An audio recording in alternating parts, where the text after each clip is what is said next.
Olá pessoal, compartilhar um pouco do que a gente aprendeu esse dia da Expo Agro aqui em Dourados, Mato Grosso do Sul, aliando competência para o conhecimento na boa prestação de serviço. Quero compartilhar algumas coisas que nós tivemos, algumas informações preciosas. Eu eu pelo menos não tinha essa noção. Você sabia que o estado nosso, Mato Grosso do Sul, ele se destaca como o 8º na produção de suinocultura e tem um potencial para expansão ainda por conta da territorialidade, o tipo de solo, a abertura de crédito para esse segmento. E sem falar, isso não foi discutido lá, mas eu tenho essa informação, nosso pátio de expansão nesse mercado ainda tem muito a crescer no que se refere à demanda. Portanto, fica aí uma dica: a criação de porco, a criação de ave ainda tem muito a crescer. Nós temos mercado e temos demanda. Uma das empresas instaladas aqui na região de Dourados, que tem a sua atuação no cenário internacional, tem aqui em Dourados um dos seus maiores pátios da América Latina e em expansão. Então fica a dica aí a você, amigo, que atua ou está interessado em atuar nesse mercado. Saiba que existe demanda e nós temos aqui já grande destaque no cenário nacional. Um outro tema que foi discutido também, está sendo isso todo ano na Expo Agro. Nós tivemos a oportunidade de falar em 2014, eu estive aqui com o Dr. Dario Alves falando sobre a holding familiar, planejamento tributário. Todos os anos deram sequência e todo ano tem palestrantes, convidados ou daqui da região falando sobre esse tema, um tema de suma importância. Eu hoje compartilhei um vídeo sobre esse tema, tenho um artigo escrito e quero ressaltar e destacar a importância do planejamento fiscal, tributário para o agronegócio. É importante por várias razões, seja pela economicidade, seja pela economia, né? No que se refere ao planejamento sucessório, em que no modelo tradicional, modelo de inventário ou modelo de doação, é muito oneroso, é um custo altíssimo, elevado. Nós estamos falando aí algo em torno de 30% no procedimento tradicional, no processo tradicional de inventário. Doação também 3% do valor patrimonial. O que acontece historicamente, nós não tínhamos uma avaliação do patrimônio próximo do valor de mercado, então existia uma margem, né? As famílias não sentiam porque já no passado recente isso já mudou.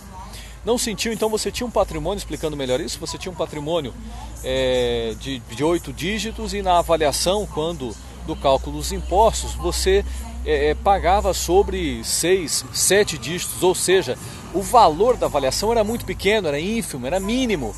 O que nós estamos vendo nos últimos anos?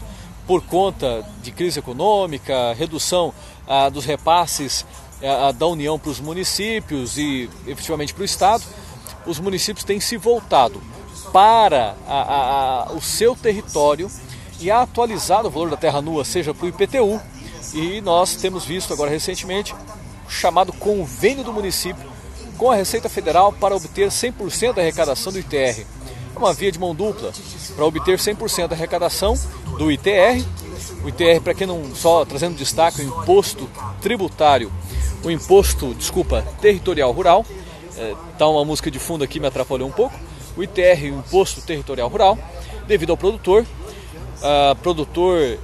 E aí houve uma discussão: puxa, minha área está na área urbana, está na área rural ou não, paga IPTU, paga ITR, tem pacificado a jurisprudência que deve ser por conta da destinação, qual a sua produção, qual o seu destino. Enfim, o ITR também teve atualizado o valor da sua terra nua pelo município. O convênio estabelece: município, se você assinar aqui o convênio com a Receita Federal, você vai obter 100% do que é arrecadado do ITR. Olha que coisa fantástica. Antes participava de quanto, Marcel? 50%. Então olha que interessante, o município que não tem o convênio, ele obtém 50% de todo o valor de arrecadação do ITR. Quando ele estabelece esse convênio, ele passa a obter 100% desses valores arrecadados de ITR. O que ele precisa fazer então para obter? Fazer o convênio. Qual é a sua obrigação? Qual é a sua obrigação nesse convênio? É fiscalizar. Nessa fiscalização, ele precisa estabelecer uma pauta, qual o valor da terra nua do seu município. E nesse sentido tem tido muitas discussões. Os municípios têm atuado de forma abusiva. Abusiva, isso é muito sério. Eu quero trazer um destaque aqui. Os municípios, o que eles têm feito? Tem município que nem tem se preocupado em fazer uma análise da área, em fazer um levantamento de qual o valor de mercado, seja pela pauta CIPTA, que a Receita Federal utiliza, seja o valor do INCRA. A base é aleatória, então estabelece valores impraticáveis nem no mercado, e atua o produtor, o qual trazendo ônus para que ele se justifique se há um valor menor, eventualmente. Isso é um abuso, fere princípio constitucional da defesa, fere toda a lógica da administração pública, que tem o dever de fiscalizar, de fazer prova, de trazer elementos. Esse é um ponto crucial, mas não fica só por aí. Eu tenho ouvido muitas palestras sobre isso, ainda mais nessa semana, e ninguém destacou que tem já sim municípios que estão fazendo o seu dever de casa. Estão avaliando a terra, estão avaliando se a terra é uma terra boa, é uma terra de qualidade, é uma terra que produz, é uma área que está tendo produção ou não. Isso tem muitos municípios, a maioria dos municípios aqui do estado de Mato Grosso do Sul, e estão fazendo o seu dever de casa. E o que fazer, produtor? Você precisa pensar de uma maneira multidisciplinar, aí não é só jurídico, tá? Precisa ter sim os laudos. Ah, Marcel, mas o laudo não é obrigação minha, porque o município tem que ter. Pois é, o município tem. A maioria dos municípios já tem um laudo de avaliação das áreas. Ah, e agora? Você precisa fazer uma atuação eficiente, um processo administrativo robusto. Eu tenho defendido que a atuação nossa não pode se limitar apenas a pensar em processo judicial. Isso para o setor do agronegócio, o produtor não pode ficar emperrado em processo, não pode ficar dependendo de uma decisão judicial, uma decisão liminar que vai e volta. Nós vimos agora no Fundo Rural, né? Primeiro uma decisão favorável por conta da legislação 97, em 2017, agora março, não, isso é constitucional, tem que pagar o Fundo Rural. E todo esse ano 2017, agora início de 2018, toda uma discussão do Fundo Rural, uma incerteza, uma insegurança. E aí o governo vem, abre um refis. Olha, eu quero fazer aqui uma observação importante. Refis, não vale a pena aderir ao refis. Não vale. Aliás, eu não me lembro de ter visto um refis no qual o devedor tem que consolidar sua dívida. Não lembro. Refis para município, PERT, refis para empresas que foram abertas recentemente agora do Simples Nacional, no ano passado, refis da Copa, enfim, todos os refis. A Receita, ela consolida o valor da dívida. Agora o produtor não. Não, vem cá, me informe quanto você deve. Sabe por quê? Porque eu não sei. E você vai lá querer lançar? Não, por favor, não faça isso.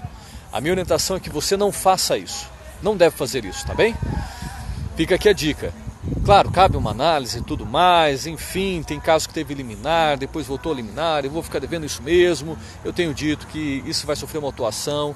Aí nesse caso, o ônus de provar o valor, o quanto debitor, o quanto que se deve, é da Receita Federal, e só isso aí também já dá N discussões. Adquirente reteve, não reteve, tem liminar na empresa ou não, você é pessoa física ou jurídica. Então, minha opinião, não tem que aderir a refis. Não tem que aderir a refis. Vamos discutir essa dívida, é justo, ainda que tenha uma decisão desfavorável do Supremo, hein? Mas tem muitas discussões. E no âmbito administrativo, bom, vamos voltar sobre a holding familiar, acabei me perdendo aqui. Holding familiar.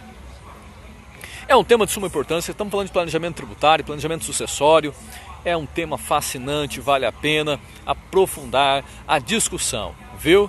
Isso está em pauta, os valores então estão atualizados com valores mais próximos de mercado, isso é inevitável, está acontecendo, né?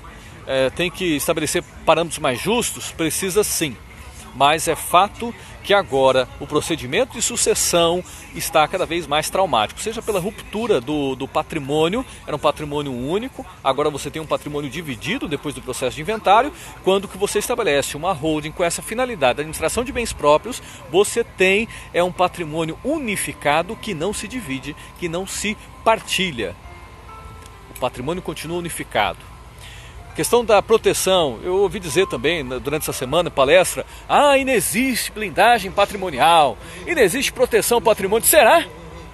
Olha, eu ouso discordar, com todo respeito, penso ao contrário, você que está me assistindo, sei que tem colegas advogados, Tata Marques, Moisés Sanabria, os demais colegas aqui, parabéns, obrigado, viu? Deixa eu acenar aqui para vocês, legal, quero agradecer, tá bem? Olha, compartilha aqui comigo, o que você pensa a respeito, tem ou não tem proteção patrimonial? Olha, para mim é óbvio que tem.